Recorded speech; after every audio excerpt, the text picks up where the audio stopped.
Às vezes a empresa acaba não entendendo como o crescimento, o sistema de growth acontece, né? Porque o CAC ele é só o resultado de um sistema. Ele não é uma métrica de marketing nem de produto, é uma métrica que revela quão bem o negócio inteiro está orquestrado. Então, se você puder pensar de uma outra perspectiva, o marketing influencia o CAC quando define quem entra no funil. O time de produtos influencia o CAC quando define se quem entrou volta e recomenda aquele produto. E finanças influencia o CAC quando decide quanto vale a pena investir para trazer alguém novo. Então, no fundo, o CAC não deveria ter um único dono, ele faz parte de um sistema, mas eu vou deixar aqui o Rota complementar com a visão dele, mas é assim que eu enxergo que o CAC deveria ser encarado dentro das empresas. Oi, tudo bem com você? Meu nome é Paulo Scioli e sejam bem-vindos ao Product Gurus, o podcast que é a voz por trás dos produtos, mas que também aborda negócio e tecnologia de peito aberto, certo? Certo. Hoje a gente vai falar de assuntos importantes e para isso eu trouxe dois convidados mega referência nesse assunto. Comigo está Otávio e Jota. Jota, um argentino de Córdoba, torcedor do San Antonio Spurs, e Otávio, um curitiano entre nós. Tudo bem com vocês? Tudo bem, e você? Oi, muitas gracias. A gente vai começar aqui a conversa, porque é uma conversa que me interessa bastante, porque a gente vai falar sobre marketing, e como eu sou formado em marketing, e como eu gosto muito dessa coisa de marketing, e como eu falo que produto veio de marketing, apesar de algumas pessoas falarem que não, aí são pessoas totozinhas da cabeça, mas tudo bem. A gente precisa iniciar quebrando talvez o muro mais caro que existe dentro das empresas hoje em dia.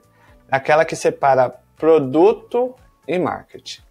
De um lado, os product managers obcecados com produto, frameworks e afins, e IA agora. E do outro lado, os times de marketing focado em trazer usuário, em eficiência, em funil, em CAC, em toda aquela parte de jornada do marketing, leads qualificados, dependendo do segmento. No meio disso, tem muito dinheiro. Né? Ou sendo desperdiçado, ou sendo usado de maneira equivocada. Hein? E aí a gente vai alinhar aqui. Otávio, conversando com você, na sua visão de Martech, qual que é o erro mais caro e o que queima mais caixa que um time de produto comete por pensar que marketing é apenas a equipe de aquisição, que faz e-mail marketing? Porque os PMs acham isso, tá? Sim, eu acho que o erro mais caro que o time de produto pode cometer é achar que, por exemplo, a aquisição é apenas um evento e não um sistema, uma coisa conectada entre as diversas frentes. Então, quando marketing e produto trabalham ali de maneiras desconectadas, a empresa acaba otimizando o funil, né? Muito falado aí entre os dois mundos, mas acaba otimizando o funil errado. Você pode melhorar o clique numa melhoria de experiência, mas você piora o valor. Então, por exemplo, né, eu já vi isso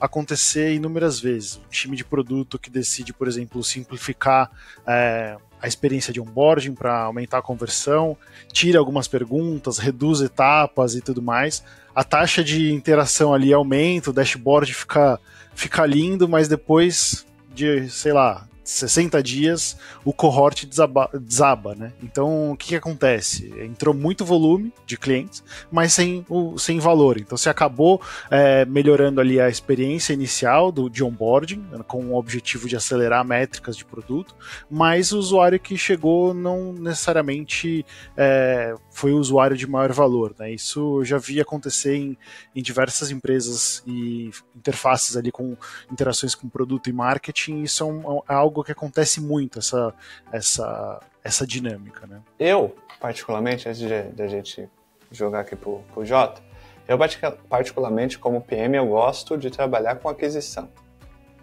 Eu acho mais legal a aquisição, porque é justamente isso que você falou, tá?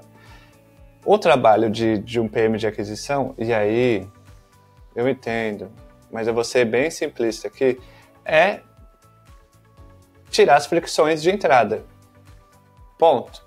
É melhorar o onboard, é melhorar o operacional ali depois do onboard e tal, sei o quê.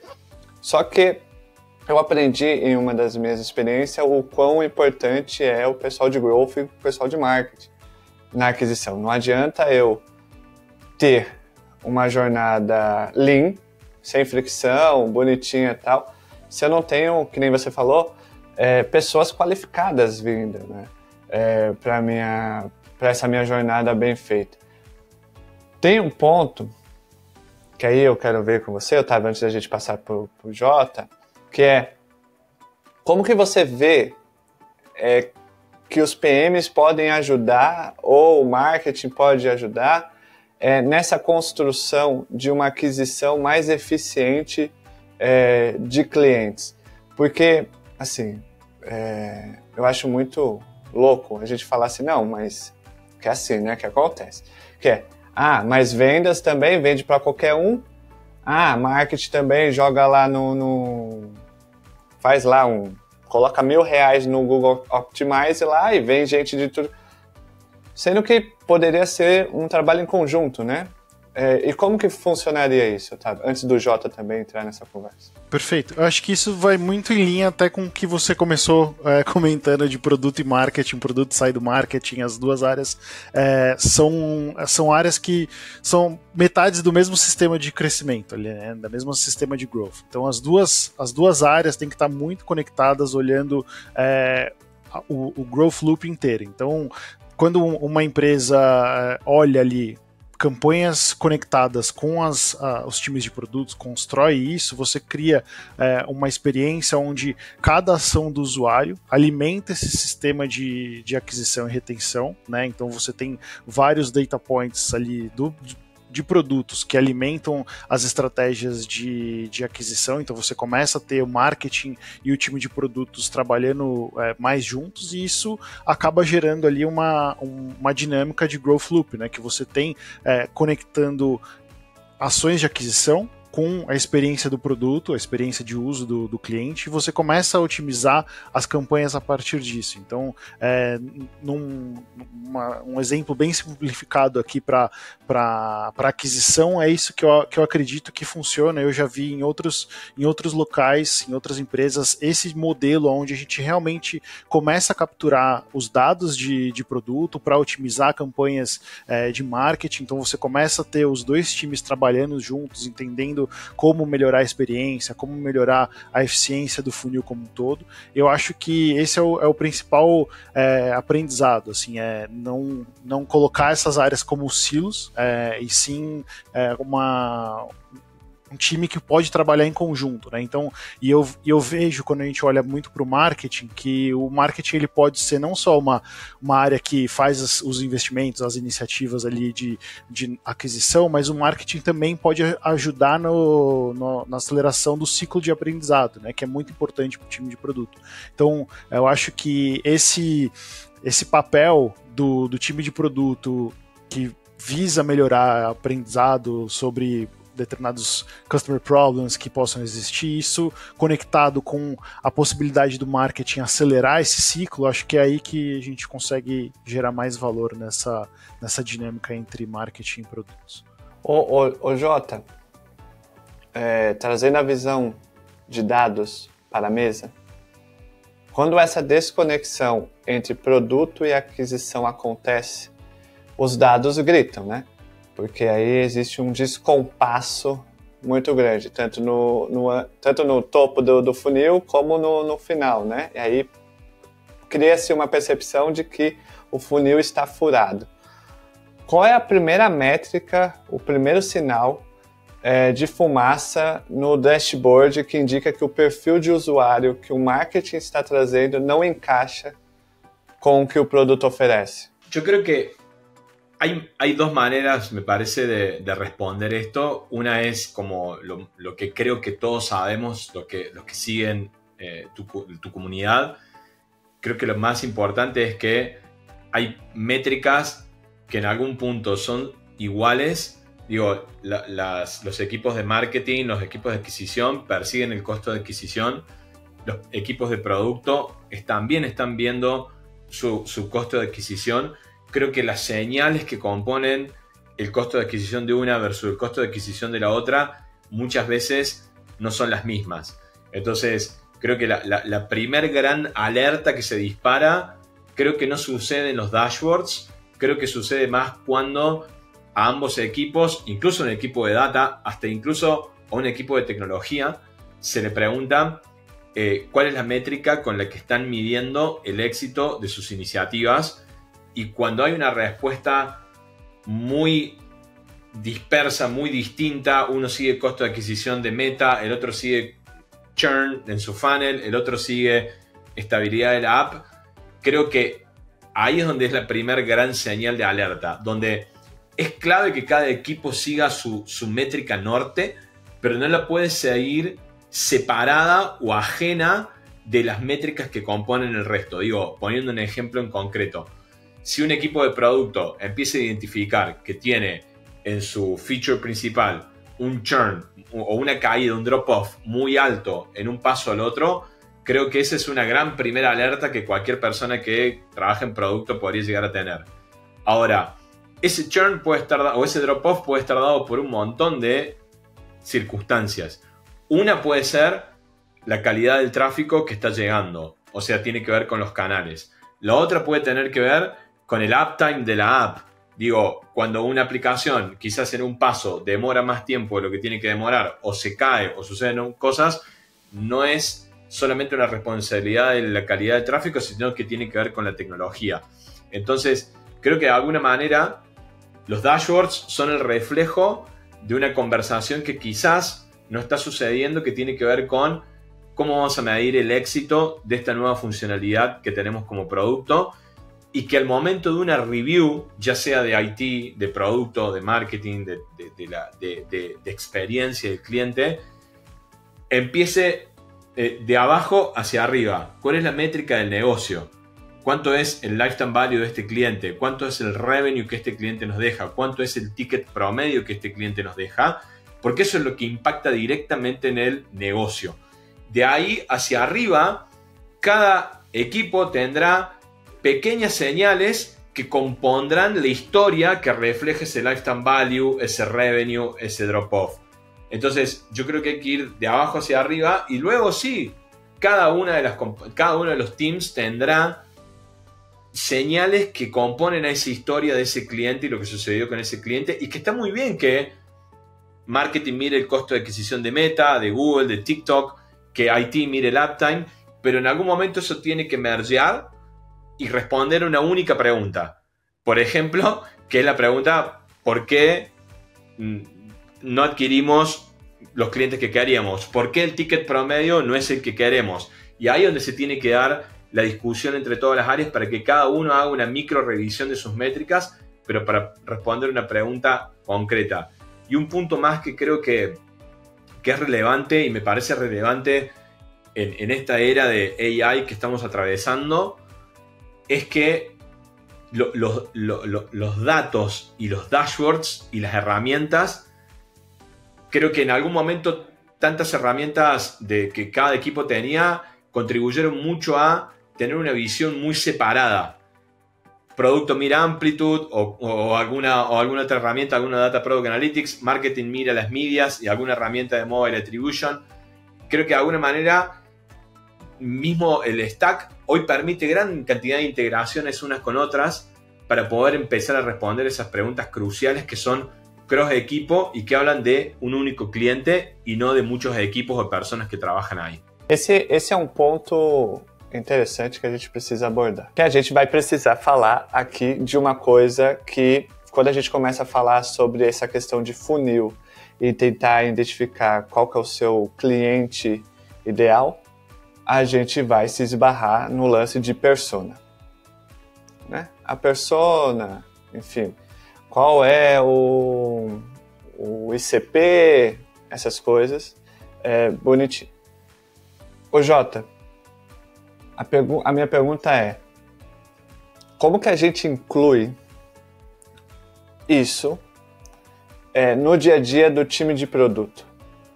Porque muitas das vezes eu percebo que os times de produto, eu estou falando mais voltado para startups, early stage, scale up, que eu acho que ainda não tem aquele ali, que a gente começa a fazer features, mas sem conectar com a persona, com o perfil, ou sem envolver o time de marketing para que tenha uma conversa do tipo, eu estou fazendo isso para esse problema, para esse tipo de pessoa. Como que é a sua visão sobre isso e qual que é a responsabilidade do time de produto entender como que marketing também pode nos ayudar nesse ponto? Creo que la manera de incorporar una mirada de marketing o de producto, creo que es como una discusión o una conversación como del huevo o la gallina.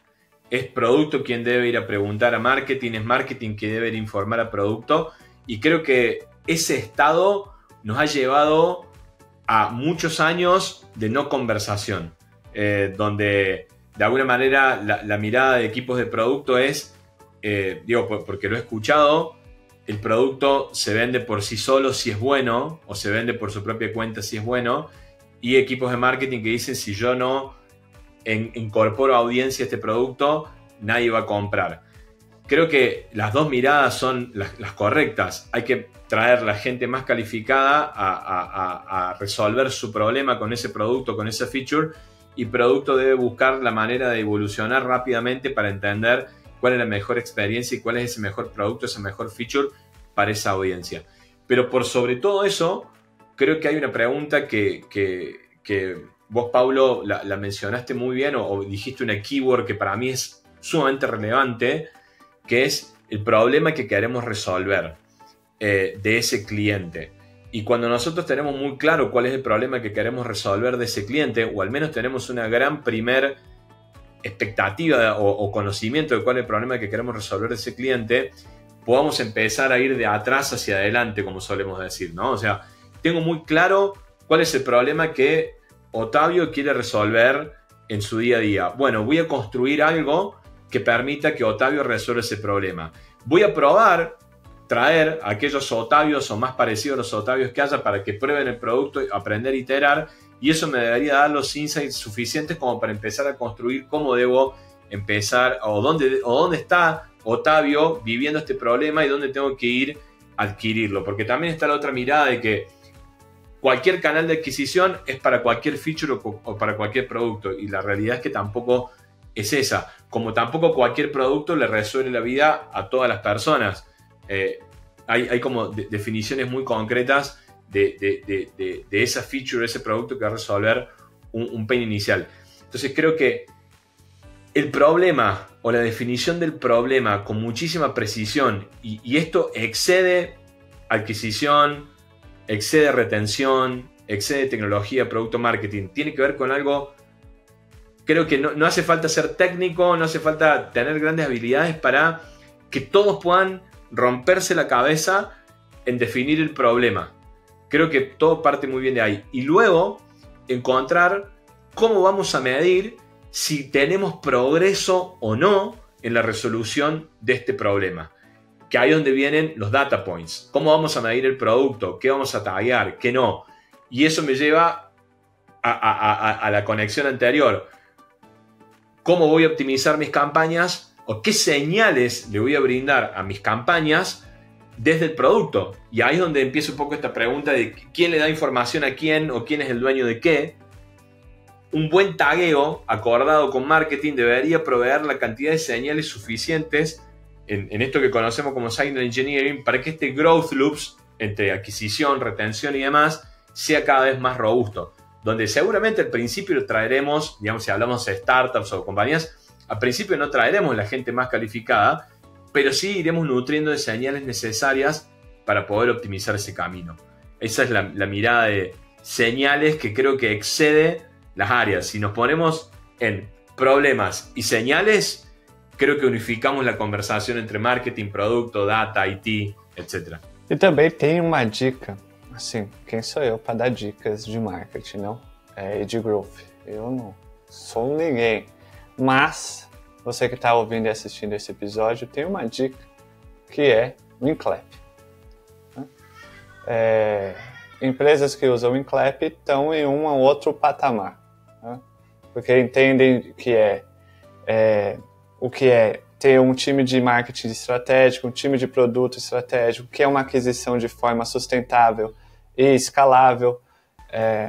Então a gente pode dar aqui uma sugestão para quem está nos assistindo e ouvindo, é usar o Inclap.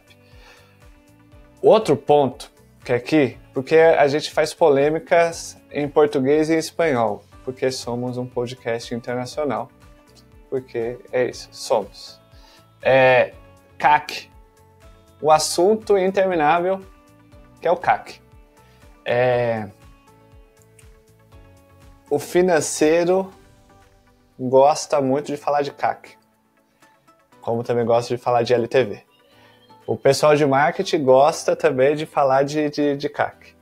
O time de produto gosta muito de falar de LTV. E aí fica aquela coisa de um cabo de guerra para quem é o dono do CAC. Eu, Chiodi. Chiodi, quem é o dono do CAC? É marketing. Ah, Chiodi, não sei, é marketing. E LTV? LTV é produto. Certo? É polêmico? É polêmico. O Otávio já coçou a cabeça falando, pô, o Chiodi é burro. Mas tudo bem. Então eu queria saber de vocês. Quem é o dono do CAC?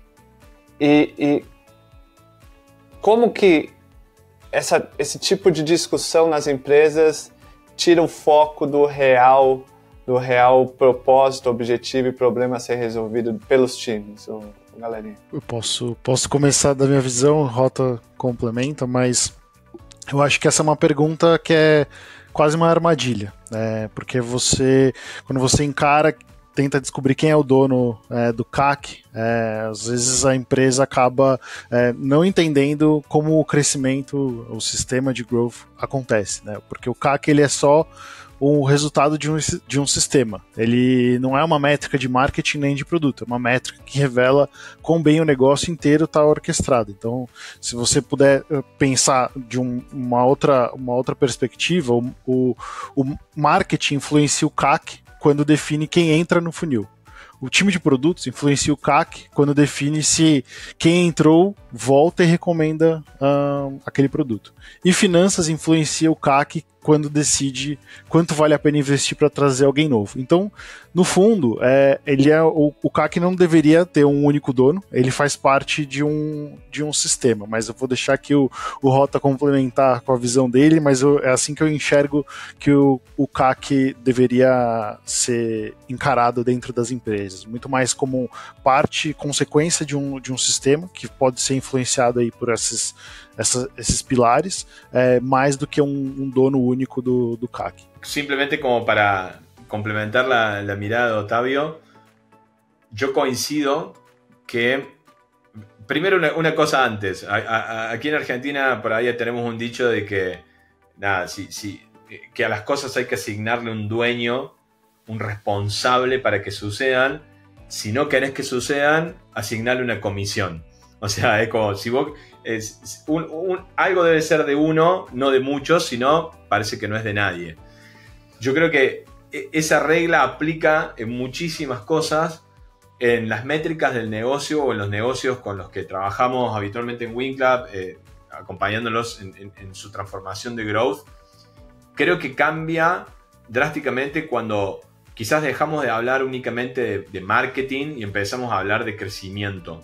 Cuando empezamos a hablar de crecimiento y un sistema de growth, como mencionaba Otavio, creo que ahí la conversación gira drásticamente, porque involucras a stakeholders de la compañía. Recién lo decías, Paulo, le gusta mucho a los CFOs hablar de este tema, y en definitiva son las personas que, por suerte, cada vez están más involucradas en el negocio, y cada vez preguntan más, y cada vez quieren saber más de mobile attribution, y cada vez quieren saber más de el costo de un lead, y cada vez quieren saber más, y creo que eso hace que la industria mejore cada día más, y por lo tanto los negocios, y por lo tanto la experiencia de los clientes. Eso es como en una mirada más, si se quiere, aspiracional, o que queremos que suceda, pero creo que está sucediendo, y desde WinClub trabajamos mucho con las compañías en traer estas métricas, traer el costo de adquisición al centro de la escena, traer el lifetime value al centro de la escena,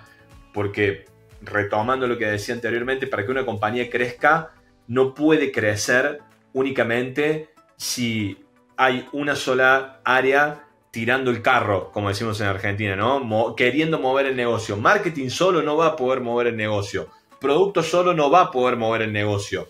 IT solo tampoco.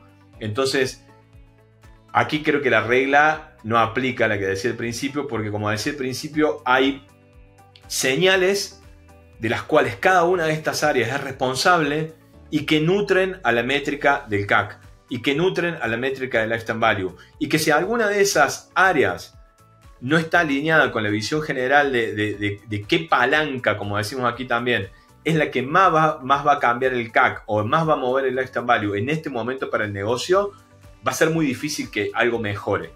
Entonces, es una combinación, de nuevo, señales que componen a una métrica core del negocio, como es cuánto dinero nos cuesta adquirir un cliente y quién dentro de todas estas áreas, quién dentro de toda esta conversación hoy tiene la posibilidad de hacer una diferencia sustancial frente a eso. ¿Quién tiene una diferencia sustancial de poder mejorar el CAC? Y eso no implica que ese sea el dueño de la métrica, implica que hoy tiene más capacidad de tener impacto sobre esa métrica. Y bueno, ahí es el momento donde hay que poner quizás un poco más el foco, pero de nuevo, entendiendo que una sola área no puede ponerse el traje de Superman e adueñarse de uma métrica e pretender moverla por si solo.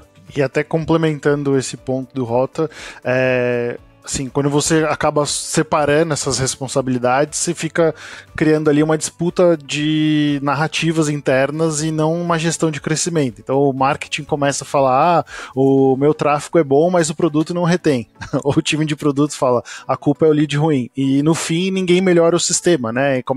As alavancas ali de crescimento e a gestão eficiente de crescimento. Então acho que eu olharia para isso nesse sentido, assim, o CAC ele é feito de um sistema, então todos os sinais nas diversas áreas tem que trabalhar em conjunto ali para que essas métricas possam ser otimizadas, né? Y se puede, y es algo que se puede, digamos, no, lo hemos visto y se puede, no es algo que nosotros soñamos o que... Digo, muchas de las cosas que estamos conversando acá, también eso es importante. De algún modo, tampoco estamos trayendo algo archi mega innovador, ¿no? Digamos, hay cosas que son, en algunos casos, digamos, lo que estamos charlando en este episodio, son cuestiones que tienen que ver con, en algunos casos, con el sentido común, con tener conversaciones. Pero bueno, creo que son muchos años de la industria donde quizás hemos estado muy separados. Y creo que la tecnología y sobre todo AI también hoy está tumbando algunas fronteras y eso creo que nos va a mejorar mucho como industria en los próximos años, no me cabe duda. Outra dica para quem está nos assistindo, que eu vou dar dicas, né? Muitos PMs, eles reclamam de serem chamados de que eles não são estratégicos. Vou dar uma dica. Não entra nessa neura aí de quem é o dono do CAC e do LTV. Você vai no CFO, no pessoal do financeiro, quer mostrar que você é estratégico, é maduro, tem maturidade, aí você fala sobre LTV sobre CAC. LTV sobre CAC. Aí você demonstra que você tem um conhecimento de negócio e sabe muito bem ali fazer o seu trabalho, não? Mas enfim, O Jota falou de IA algumas vezes. E é óbvio que a gente vai falar de IA. Porra, pelo amor de Deus.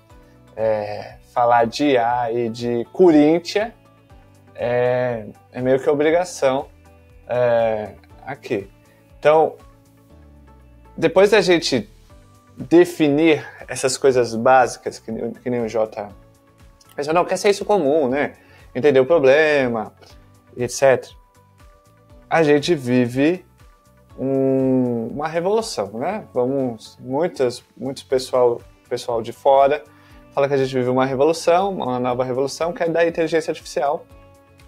Alguns já falam de bolha, mas a gente está no momento em que o hype está diminuindo e a inteligência artificial está se normalizando e as empresas maduras de forma estratégica estão olhando que a IA é mais infraestrutura, é mais produtividade, é mais plataforma ali. E aí eu queria, primeiro do Jota, que trouxe o assunto, que é o impacto da IA generativa. Como ela está mudando a forma como os criativos, as imagens, os vídeos, os textos dos anúncios são feitos e otimizados. Porque a cada mês me parece que as plataformas estão otimizando essas ferramentas de IA generativas em busca de criar influenciadores de IA, enfim, essas coisas. O TikTok tende a otimizar essas coisas, enfim. Estamos caminhando para um futuro onde o trabalho do time de marketing será substituído por um prompt bem feito, que é o famoso vibe marketing, que tem algumas startups lá do Vale do Silício, eles já têm aderido. Esse é o futuro ou não? Isso é só mais algo para ser vendido, mas na verdade não vai acontecer nada. Muy buena pregunta. WinClap es una compañía que opera transformando compañías. Para nosotros transformar compañías y hacerlas crecer, hay 3 grandes palancas. Una es media, otra es contenido o entretenimiento y la otra es data and AI. Son las 3 palancas grandes con las que nosotros entendemos que el growth, este ciclo de growth va a suceder en los negocios y en las compañías que atendemos. Sin duda que contenido y digamos driveado también por las medias, porque es en definitiva el lugar donde luego eso se expone, es una de los verticales más influenciados por toda esta movida o esta gran ola de AI, donde están pasando un montón de cosas, desde lo que mencionabas vos, Paulo, de quizás intervenir en la parte de la creatividad, intervenir en la parte de la escalabilidad de los creativos, intervenir en la ideación, intervenir en la ejecución y en la de llevar creativos a escala con mayor rapidez a las medias. Creo que hoy, y atrevo a decirme que por unos años más, no creo que vaya a haber un futuro de marketers sin trabajo. Por el contrario, creo que los equipos se van a especializar mucho en distintas partes del proceso creativo, por ejemplo, ¿no? Digo, habrá compañías que tienen necesidad de acelerar su proceso de ideación. Habrá compañías que tienen necesidad de acelerar su proceso de experimentación. Y habrá compañías que tienen necesidad de, generar mayor volumen de videos con creativos generados por AI. Entonces digo, habrá compañías que, dependiendo de su negocio, tendrán una necesidad muy puntual que deberán resolver y que será o la extra milla, o la milla final, o la milla del medio, o la milla del inicio. Y después va a haber un expertise donde estos equipos de marketing van a ser muy muy fuertes. Quizás puede ser la creatividad, y de la creatividad luego se disparan un montón de assets en escala para experimentar en TikTok, para experimentar en Meta, para aprender rápidamente qué es lo que convierte mejor. Quizás, y llevando un poco a nuestro negocio también, lo importante acá me parece que tiene que ver con en qué parte del proceso queremos involucrar la inteligencia artificial y no involucrarla solamente, como decías vos, Paulo, recién, por el hype, por la presión que hay en términos de presupuesto, en términos de por qué no hacemos nada con AI. Y creo que eso, si nos dejamos llevar por esta ola, no muy lejos, puede llegar a ser algún inconveniente en términos de que vamos a querer aplicar AI en cualquier cosa que no genera ningún tipo de resultado y vamos a tener equipos sumamente dispersos solamente intentando ejecutar proyectos de AI sin entender el impacto que van a tener. Por eso creo que los equipos de marketing acá viene un acelerador en términos de dónde van a poner sus habilidades y qué parte del proceso hoy ya no tiene sentido que lo haga un humano y se pueda hacer mucho más simple y más rápido a escala con inteligencia artificial. Y esas van a ser las cápsulas que en los próximos años creo que se van a resolver y van a ir madurando también, como vos lo decías recién. Hay muchos casos, ¿no?, de esto, digo, y vuelvo a un punto que me parece relevante. Los datos. La manera en la que hoy la industria está pasando del hype al impacto es dándose cuenta de la importancia de los datos, ¿sí? O sea, un proyecto de AI va a ser relevante y va a ser de impacto si tiene la data estructurada por detrás de la compañía para poder hacerlo. Digo, no nos olvidemos que cualquier LLM, cualquier OpenAI, Gemini, cualquiera de las herramientas de AI que fueron disruptivas hace unos cuantos meses, tienen toneladas de datos y de entrenamiento por detrás para poder funcionar. ¿Qué nos hace pensar que nuestro proyecto de AI no necesita lo mismo? Entonces, creo que eso es... vamos a pasar del hype a pensar en datos y a poner AI en aquella milla donde realmente tenga un altísimo impacto. Y creo que estamos en un momento espectacular de la industria, de mucho aprendizaje, mucha diversión, pero mucho foco. Acá hay muchas personas de la comunidad de producto. Creo que hablaste de vibe marketing. Una de las primeras términos fue vibe coding. Todos sentíamos que podíamos codear algo fantástico y en definitiva quedaron un montón de features, productos, webs y cosas por el estilo que nadie usa. Entonces digo, isso vai começar a cambiar. Tem dois pontos da resposta do Jota que merece a gente fixar aqui. A importância da governança de dados quando a gente vai usar IA, né? A gente fala muito de modelo, a gente fala muito de ferramenta, a gente fala muito de prompt e a gente esquece de alguns elementos que é dados, que é segurança. A gente não aborda isso porque são assuntos que não são sexy para ser abordados. Vende-se mais os workflows do N8N com comente eu quero aqui. Isso viraliza mais do que você falar que você precisa de dados estruturados, com atribuições bem feitas, com higienização dos dados, enfim, essas coisas. Ô Jota, você falou que existem muitos casos. Tem como você compartilhar um caso de uso de IA por marketing que você viu que é bem sucedido y que generó resultados? Sí, por supuesto. Creo que tenemos casos donde hay una combinación casi perfecta entre producto, marketing, IT y data. Recientemente para un cliente de la compañía que tenía la necesidad de mejorar su engagement con sus clientes, tenía necesidad de tener mejores conversaciones, poder generar mayor cross-sell, mayor upsell, y para ello comenzó a incorporar algunas herramientas de MarTech, pero la conversación final era que la compañía tenía gran cantidad de datos y conocimiento de sus clientes, pero muy distribuidos por distintos sistemas, ya sea sistemas de gestión, data en una Data Product Analytics de comportamiento de los usuarios en la aplicación, data de las medias, data del CRM, muy desagregado por todos lados. Lo que hicimos primeramente fue entender de que teníamos que resolver un problema de datos más que de inteligencia artificial y nos pusimos manos a la obra a buscar la manera de identificar unívocamente ese usuario por todos los touchpoints que tenía, por todos los datasets de la compañía. Y lo primero que hicimos fue crear un Data Lake para Growth. Un Data Lake que responda a las preguntas de Growth.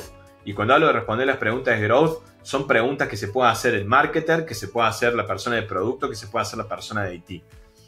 Para luego con ese data lake poder ingestar esos datos, por ejemplo, en una herramienta de engagement y tener flows automatizados. Para luego poder tener un agente de AI que pueda inicialmente hacer queries en lenguaje natural a ese data lake para entender alguna información de los clientes, para pensar una cohort, para pensar si uniendo este dato con este dato hay valor.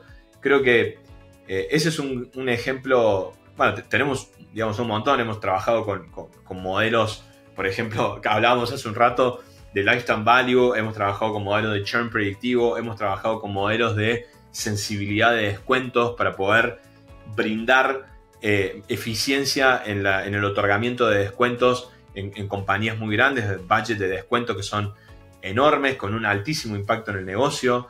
Pero fíjate que siempre hay un denominador común. Los datos.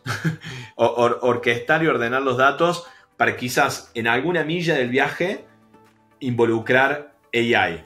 Y esto lo aplico, creo que a todos los pilares que nosotros entendemos que son de growth. Lo aplico para media, lo aplico para contenido, lo aplico para data and AI. En alguna milla del proceso AI entra y agrega muchísimo valor. Pero la mayoría de las compañías no son Spotify, que la mayoría de las compañías son otras y quizás no fueron concebidas con una percepción de que el crecimiento estaba dado por cuánto más entendíamos nuestros clientes, sino eso fue un proceso de transformación digital que sufrieron después o que atravesaron después. Entonces hay que volver a entender que hay que conocer al cliente como Spotify se lo puso como misión número 1. Sabía que no solamente tenía que responder rápidamente al play y encontrar la canción y reproducirla, sino tenía que saber cuál fue la primer canción que Paulo reprodujo apenas se bajó la aplicación, para ahí empezar a construir su identidad como cliente a través de los datos, para luego poner Machine Learning, para luego poner AI. Eu vou trazer outro case aqui. Netflix. Só para a gente abordar sobre dados que o Jota está falando é bem importante. Só o motor de recomendação da Netflix. Só o motor de recomendação da Netflix tem um valuation de $1 bilhão em retenção por ano. Isso é a importância de ter dados. De você saber o comportamento do cliente dentro da sua plataforma e de dados bem simples, como na questão da Netflix, quanto tempo médio, duração média, cliques e tal, para a questão muito mais comportamental. E falando nisso, de plataformas, falando da Netflix, falando do Spotify e Netflix têm algo em comum, que eles chegaram eu não vou falar num teto de receita de aquisição e tal, sei o quê, mas eles chegaram ali num patamar em que eles olharam e falaram: precisamos de outra linha de receita. Precisamos de outra linha de receita além da receita de mensalidade. E aí eles criaram, que eu acho, uma questão que todas as plataformas vão seguir, já estão seguindo, que é a linha de receita por anúncios, né? Então, tem as plataformas, as ferramentas de edtechs e tal, não sei o quê. É uma linha de receita que muitas pessoas duvidaram que daria certo na Netflix, e a gente está vendo que a estratégia muito bem desenhada e executada com dados, fez a diferença aqui na questão da plataforma de ads dele. Otávio, começando por você, depois eu quero ouvir o Jota. Qual que é a próxima grande evolução desse ecossistema? Que ainda a gente não está discutindo, mas que a gente deveria estar olhando para os próximos 2 anos, porque vai chegar um momento em que as empresas vão ter que criar uma nova linha de receita, né? O Mercado Livre tem olhado para o retail media, né? Que é algo que eu tenho conversado com algumas pessoas. Conversei com um amigo meu que trabalhou na ferramenta de EdTech do iFood, estava no Mercado Livre, acho que agora ele voltou para o iFood de novo. E ele fala, né, numa das nossas conversas, que o Retail Media é algo do futuro e é algo muito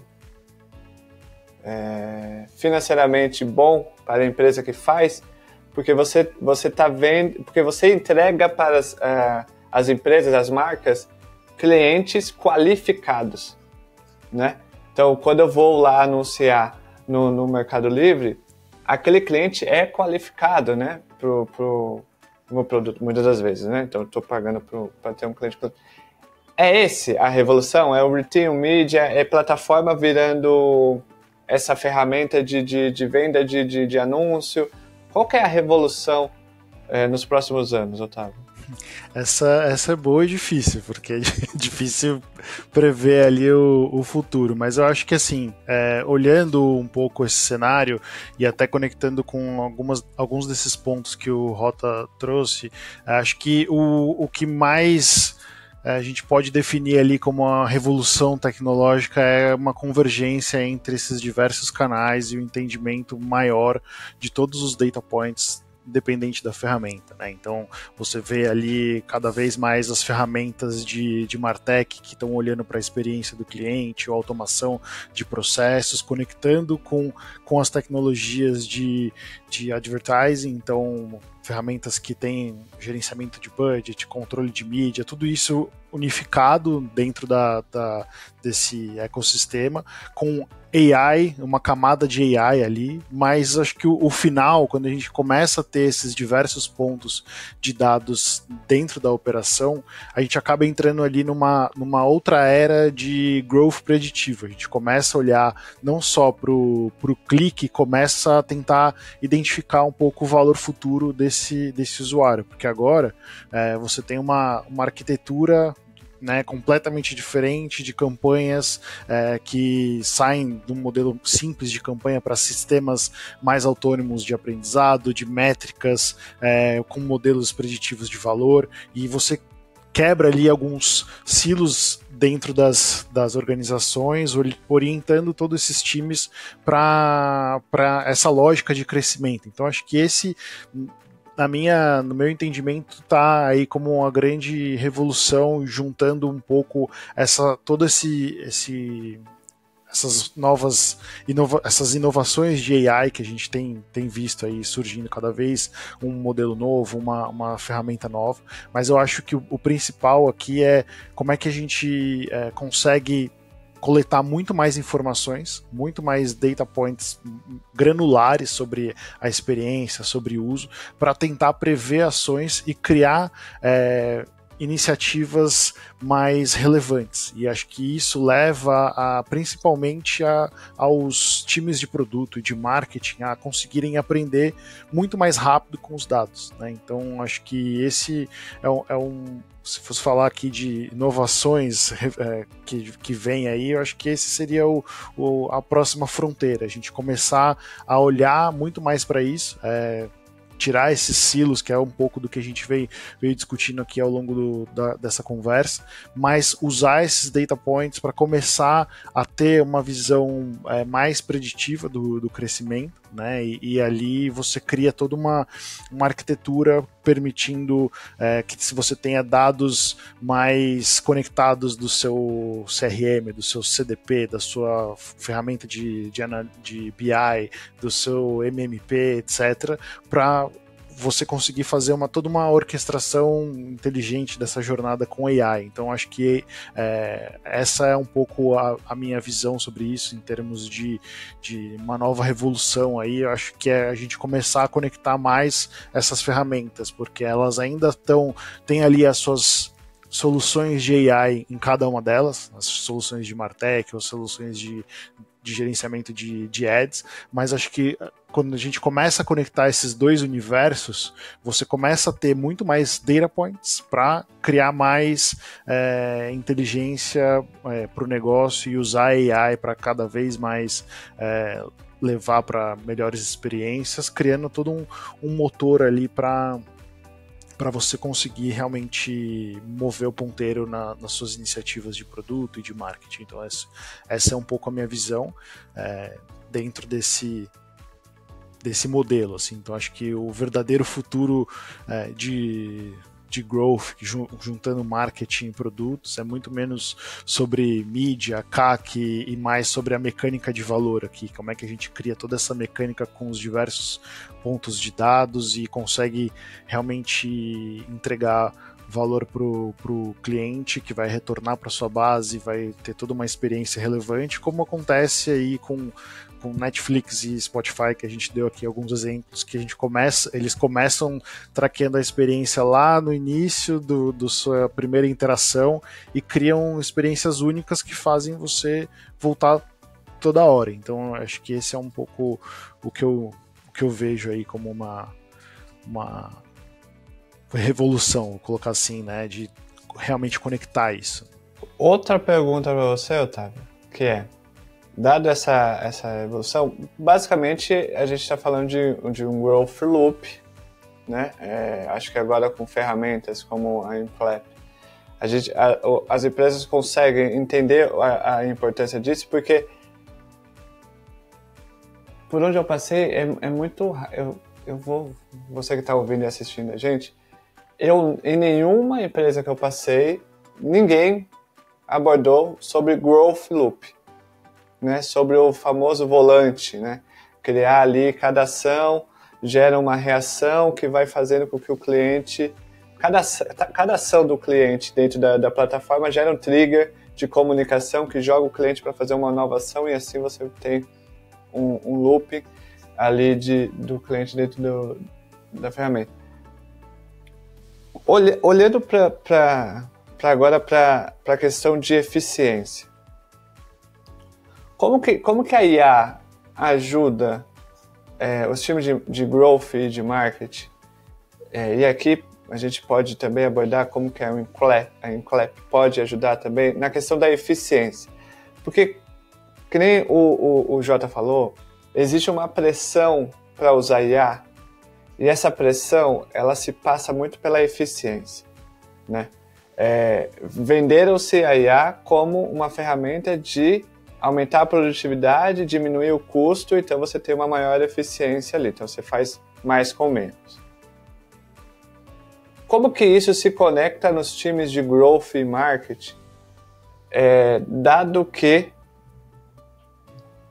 acredito não dá para se fazer marketing ou growth com uma pessoa só, né? Existe uma sobrecarga cognitiva muito grande para uma pessoa só.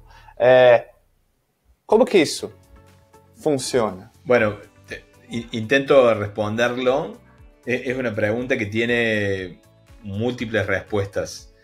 Casi te diría tantas respuestas como equipos y empresas con las que conocemos, trabajamos, y mismo con las que seguramente, digamos, la comunidad y vos mismo, Paulo, conoces.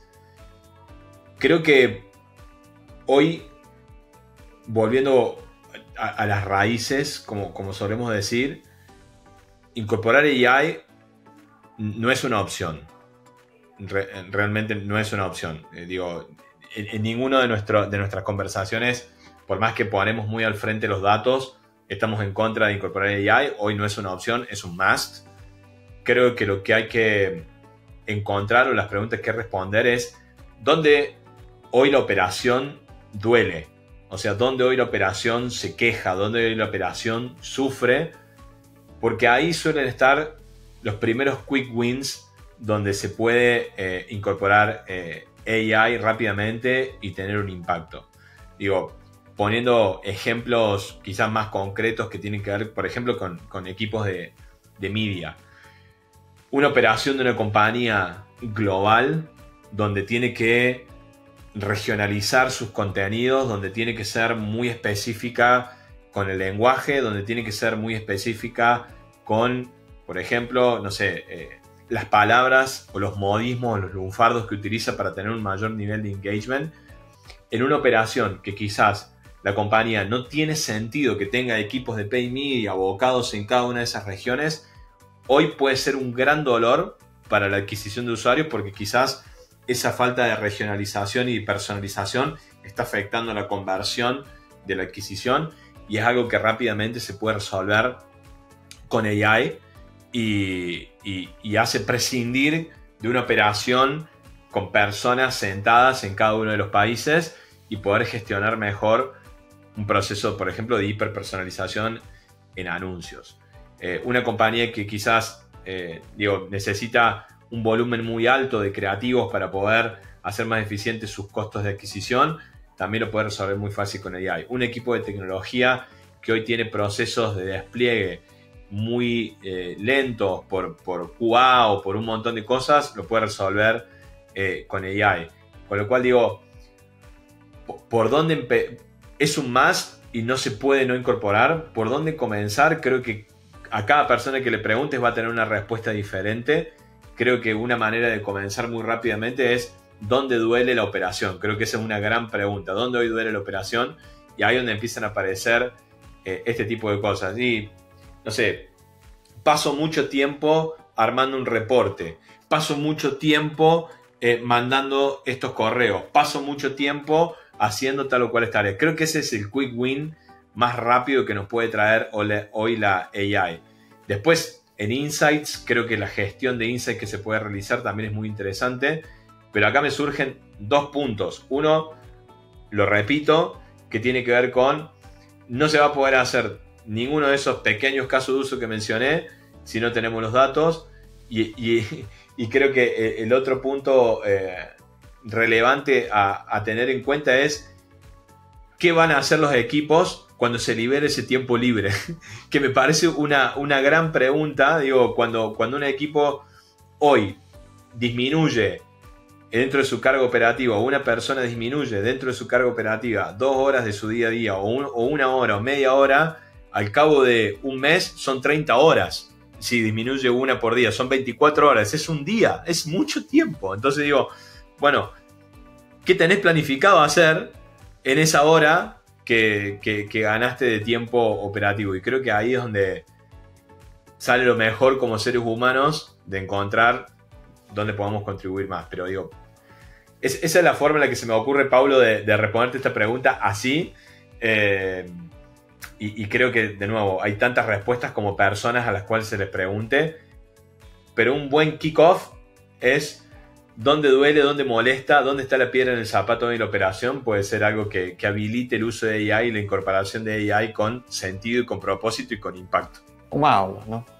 Tivemos uma aula com o Otávio e com o Jota aqui e a gente tá chegando ao final desse episódio. Você que ouviu e assistiu a gente até aqui, não se esqueça. LinkedIn dos professores aqui, porque são professores, eles deram aula aqui, do Jota e do Otávio, estão na descrição aqui do episódio. WinClap, o link aqui, tá na descrição, pelo amor de Deus, vai lá, acessa e conversa com o Otávio e com o Jota sobre. E também não se esqueça, tá ouvindo pelo Spotify e Apple Podcast? Deixe suas 5 estrelas, menos de 5 estrelas não precisa, vai embora. Comente, compartilhe.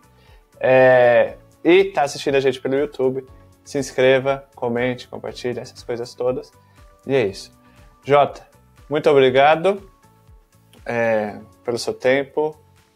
E Otávio, muito obrigado pelo seu tempo. Vejo vocês mais vezes aqui no PG, certo? Certo. Obrigado, Paulo. Obrigado pela conversa. Muito enriquecedor. Acho que tomara que a audiência tenha gostado. E é isso. Muito obrigado pela conversa. Muchas gracias. Un placer.